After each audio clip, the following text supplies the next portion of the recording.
공사님도 우리 지하수가 있을 텐데 지하수 혹시 채취하셔가지고 그 pH가 몇 나오는지 한번 테스트 한번 해보셨어요? 지금 저 같은 경우는 지금 병해충 관리를 지금 이 과원 같은 경우는 어제 이제 처음으로 그 세균성 공역병에 관계된 약제를 살포를 했는데요. 이 앞전에는 개화 끝나고 한 2회 정도에 걸쳐서 예방 위주로 2회 살포했고 어제 이제 3회째 어제 이제 세균성 공역병 전문 약제를 이렇게 살포를 했습니다. 제가 봐서는 우리 시기적으로 우리 공사장님이 굉장히 좀 세균공업병 약제 살포를 잘 하신 것 같아요. 왜냐하면 지난주 5월 9일 10일 보통 지금 영어로는 이제 5월 달을 메이라고 이야기를 하잖아요. 근데 5월 달에 메이스톰이라 그래서 바람이 상당히 강하게 부는 날이 많습니다. 거의 태풍급으로. 그래서 엊그저께 지난주에 금요일 토요일 날씨가 딱 그랬거든요. 그렇게 강풍이 불고 나면 제일 이제 위험성이 높은 게 세균공업병입니다. 왜냐하면 지금 잎이 이렇게 많이 전개된 상황에서 바람이 심하게 불면 낙엽이 되고 또 잎들 간에 상처들이 많이 생기고 그래서 과일에 세균공업병이 감염이 될 우려가 매우 높습니다. 그런데 지금은 또 저온기다 보니까 병이 감염이 되고 나서 바로 이게 육안으로 확인이 안 됩니다. 최소한 그게 발병이 이제 여부가 되려면 최소한 열흘 이상 2주 정도 지나야지. 그러면 어떻게 보면 5월 20일 넘어서 그때 발견이 됐을 때 어떤 현상이 나올까요? 지금 다 최종 적과를 다 해버린 다음에 그때 가서 이제 세균공업병 과일 피해가 나오면 농가들은 피해가 엄청 큰 거죠. 왜냐하면 다 이것들이 정상적인 상품과가 아니라 비품이 될 수 있기 때문에. 그래서 5월 달에 제일 신경 써야 될 것은 강풍이 불면 일단은 그 전에 바로 이게 살충제나 살균제 약을 하셨더라도 세균공업병이라도 바로 방제를 하셔야 된다 하는 생각이 듭니다. 그러면 이제 그 저희들이 지금 5월 방금 말씀하신 것 같이 토요일 날 그다음에 금요일 날 계속 날씨가 안 좋아서 비도 많이 온 데다가 바람도 강하고 온도도 낮고 이 병행들이 제일 좋아하는 날씨가 지금 한 2, 3일 계속 됐는데 지금 시기에 그 병해충 방제 관계돼서 뭐 살균, 살충 이 부분을 우리 농가 여러분들께서 좀 머릿속에 쏙쏙 들어올 수 있게끔 방제 시간이라든지 살포량이라든지 이런 것을 전반적으로 좀 명확하게 좀 이렇게 좀 강의를 해주셨으면 고맙겠습니다. 정확하게 명확하게 어떻게 이야기를 드려야지 더 이해가 될지 이제 고민스러운 부분이 있습니다. 그런데 어떻든 지금 이제 과일의 여러 가지 병해충 발생이 매년 양상이 다르거든요. 근데 최근에 가장 큰 이슈는 탄저병이 되고 있습니다. 그래서 2023년도 같은 경우에는 우리 전남, 전북 지역도 마찬가지지만 경북 지역 같은 경우에도 또 다른 충청도 지역도 마찬가지인데 탄저병이 굉장히 심하게 발병이 됐습니다. 근데 지난해는 좀 그 발병률이 좀 떨어졌는데 다시 올해 보니까 5월 8일 지난주에 벌써 아주 작은 과일인데도 벌써 탄저병이 발생이 되고 있습니다. 그러니까 과거에는 7월 장마기 들어서 이제 탄저병이 발생한다고 그렇게 이야기를 했었는데 지난해 저희 지역에서는 5월 16일 날 제가 현장에 났을 때 탄저병 피해가가 나왔었고 올해는 그보다 8일 더 빨리 그래서 5월 8일부터 이렇게 벌써 유곽인데 탄저병이 나와 있습니다. 그러니까 우리가 약제 방제할 때 보통 이제 많은 분들이 병원 예방적으로 해야 된다 그래서 카게엘의 약제를 어떻게 보면 4월 만개 후 수정이 되고 나서 카게엘의 약제를 5월 달까지 지속적으로 살포를 해야 된다 이렇게 말씀하시는데 벌써 유곽인데 탄저병이 나오고 있기 때문에 4월 달, 5월 달에 방제할 때도 카게엘의 보호제와 또 그 다음에는 치료제와 이렇게 교호 살포해서 그렇게 하는 게 더 바람직하지 않을까 하는 생각이 듭니다. 그래서 우리가 약제를 살포할 때 이왕이면 제대로 된 약제 살포를 하는 게 참 중요하거든요. 근데 많은 농가들이 이제 그런 질문을 하세요. 병이 심한데 이게 약의 농도가 요즘에는 너무 약해.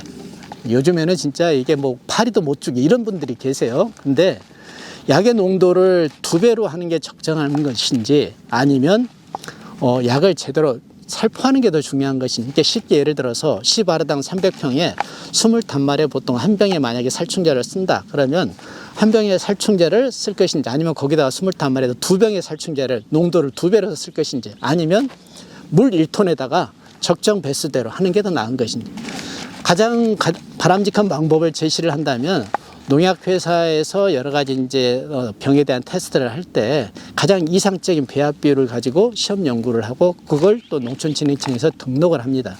그러니까 저희가 봤을 때는 약의 농도를 지키고 차라리 물 1톤에 2병, 20단말에 2병을 넣는 것보다는 적정 농도 나온 기준대로 하되 대신 양량을 약과 물 살포량을 더 해서 충분하게 살포될 수 있도록 그게 더 바람직한 방법이지 않을까 하는 생각이 듭니다.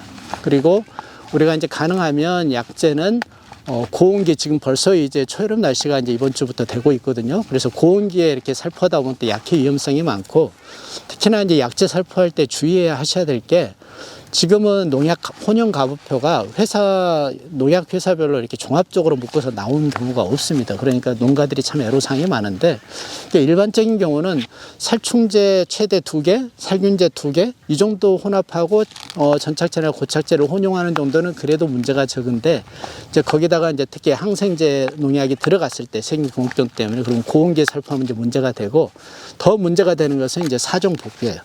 왜냐하면 많은 농가들이 칼슘제가 필요하고 또 마그네슘 기타 등등 뭐 여러 가지 사종 복비를 많이 쓰시거든요. 근데 따로 별도로 살포하기가 힘드시다고 농약 살포할 때 같이 혼용하신 분들이 많아요.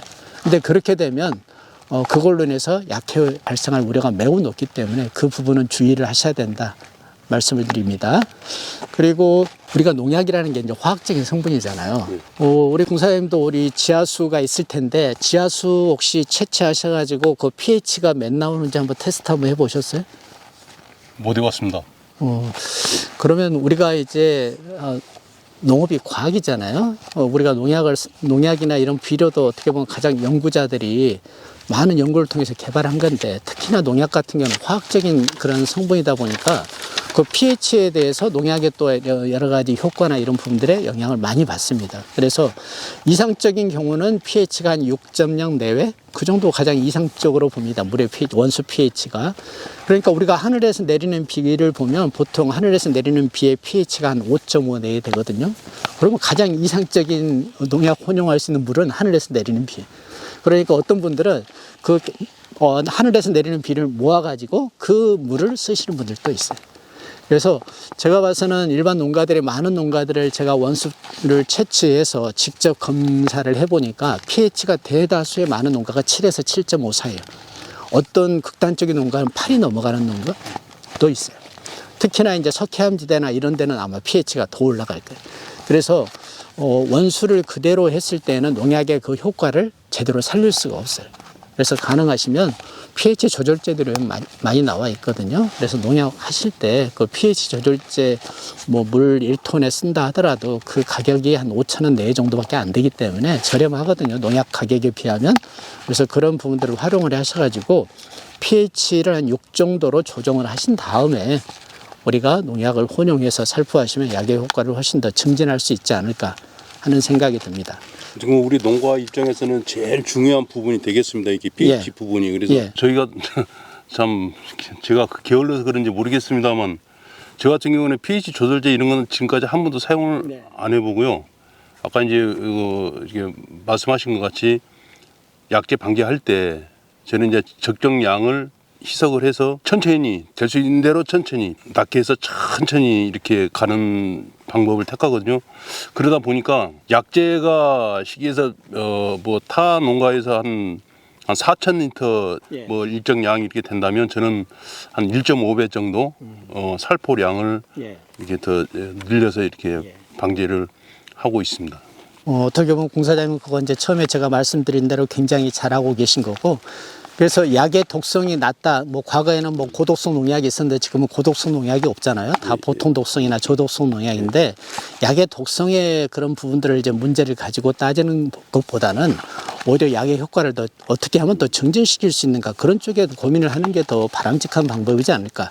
그래서 약을 하실 때 반드시 원수에 대한 pH 부분을 제대로 한 pH 6 정도 내외로 하셔가지고 하시면 훨씬 더 그게 오히려 약의 효과를 더 증진시키면서 또 우리가 환경도 보호하면서 또 소비자들에게 고독성 농약을 사용하는 게 추천할 수는 없잖아요. 네, 그래서 지금 소비자의 안전성이나 이런 부분들을 고려할 때도 우리가 더 그런 쪽에 차라리 기술적으로 고민하는 게 더 바람직하지 않을까 하는 생각이 듭니다. 그리고 병해충 관리할 때 우리가 또 잎이 이 정도 색깔이면 아주 진한 녹색은 아니거든요. 그래서 시비 관리도 잘하는 게 필요합니다. 너무 많은 퇴비나 비료를 하고 나서 이게 너무 질소질이 많으면 병에 또 약할 수 있거든요. 그래서 탭이나 이런 부분들을 지나치게 많이 하는 것을 좀 지양을 할 필요가 있고, 그 다음에 우리가 이제 아까 약을 제대로 이제 충분한 양을 살포하는데, 약을 살포하는 지금은 이제 이렇게 우거져 있지 않은데 장마철 되면 이제 그때는 도장지들이나 우거지거든요. 그래서 어떻게 보면 약이 제대로 잘 들어가야 되는데